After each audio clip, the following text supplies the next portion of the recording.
আসসালামু আলাইকুম এভরিওয়ান। শীতের সবজি পুষ্টিগুণ সমৃদ্ধ।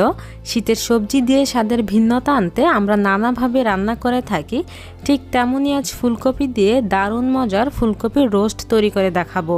এটি তৈরি করা খুবই সহজ, আর তৈরি করতে যা যা উপকরণ লাগছে সবগুলো উপকরণ আছে আপনার হাতের কাছে।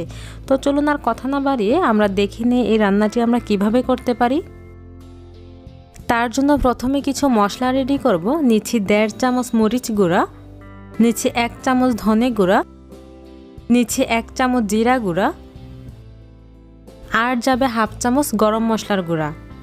আরও নিচ্ছি 1 চামচ চিনি, তবে চিনিটি অপশনাল, আপনারা চাইলে ব্যবহার করতে পারেন। সাথে নিচ্ছি 10 থেকে 15টি কাজু বাদাম বাটা, নিচ্ছি 1 টেবিল চামচ পেঁয়াজ বেরেস্তা বাটা, আর দিচ্ছি 2 টেবিল চামচ টক দই। দিচ্ছি 2 চামচ টমেটো সস। এখন কিছুটা নরমাল তাপমাত্রার পানি দিয়ে সবগুলো মশলা একসাথে মিশিয়ে নিব। সবগুলো মশলা একসাথে ভালোভাবে মিশিয়ে এটা এক সাইডে রেখে দিব, পরবর্তীতে আমাদের কাজে লাগবে। এখন একটি হাঁড়িতে নিচ্ছি পরিমাণ মতো রেগুলার রান্নার তেল। তেল গরম হয়ে আসলে এতে আমি কিছু ফুলকপি দিচ্ছি। আমি একটি ছোট সাইজের ফুলকপি আগে থেকে কেটে ধুয়ে নিয়েছি। এখন ফুলকপির সাথে দিচ্ছি পরিমাণ মতো লবণ। লবণ দিয়ে হাই হিটে আমি ফুলকপিগুলোকে ভেজে নিব।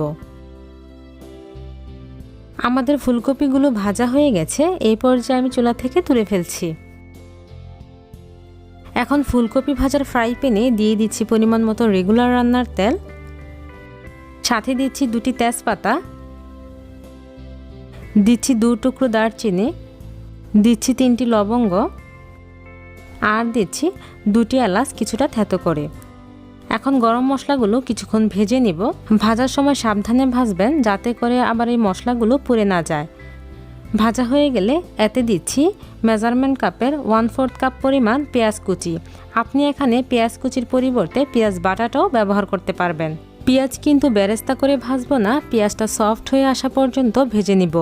পেঁয়াজ যখন সফট হয়ে আসবে তখন তাতে দিচ্ছি 1 চামচ রসুন বাটা, আর দিচ্ছি 1 চামচ আদা বাটা। এখন পেঁয়াজের সাথে আদা ও রসুনটাকে কিছুক্ষণ ভেজে নিব, আদা রসুনের কাঁচা স্মেল যাওয়া অবধি। আদা ও রসুন ভালোভাবে ভাজা হয়ে গেলে আগে থেকে রেডি করা মশলা দিচ্ছি। আগে থেকে মশলা রেডি করে রাখলে এই একটা সুবিধা, আপনার একটার পর একটার মশলা দেওয়ার ঝামেলা থাকে না, সবগুলো মশলা একসাথে দিলেই হয়ে যায়। এখন এই মশলাটাকে ভালোভাবে কষিয়ে নিব। আমি অনেকক্ষণ সময় নিয়ে চুলার আঁচ মিডিয়ামে রেখে মশলাটাকে কষিয়ে নিয়েছি। দেখুন মশলার উপরে কিন্তু অলরেডি তেল ভেসে উঠেছে। যে বাটিতে মশলাটা মিক্স করেছিলাম সেই বাটিটা ধুয়ে কিছুটা পানি দিয়ে দিচ্ছি। এখানে প্রায় মেজারমেন্ট কাপের 1/2 কাপ পরিমাণ পানি হবে। এই রোস্ট রান্না করার জন্য এতে আমি আর অতিরিক্ত কোনো পানি ব্যবহার করব না, এই পানিটা দিয়ে আমি সমস্ত রান্নাটা শেষ করব। যেহেতু আমাদের মশলাটা আমরা আগেই কষিয়ে নিয়েছি, এই পর্যায়ে আর আমরা বেশিক্ষণ রান্না করব না, শুধুমাত্র পানিটাতে বলক আসা অবধি অপেক্ষা করব।